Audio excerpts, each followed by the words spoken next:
अस्सलाम वालेकुम बच्चों, कैसे हैं आप सब। आज मैं आपको आसान कायदा पहला कदम का सफ़ा नंबर 35 पढ़ाने लगी हूँ।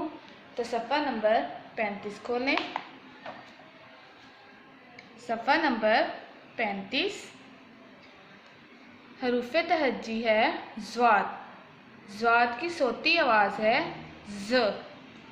ज़्वाद ज़, ज़्वाद ज़, ज़्वाद ज़ ज़ईफ़, ज़्वाद ज़ ज़ईफ़, ज़्वाद ज़ ज़ईफ़।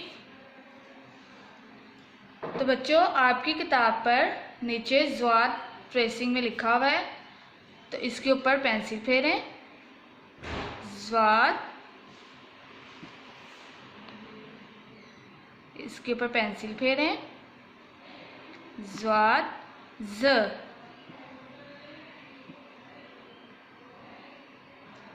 तो बच्चे दोबारा पढ़ते हैं ज़्वाद ज़ ज़ईफ़।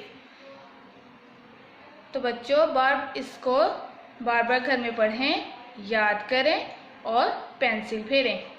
अल्लाह हाफिज़।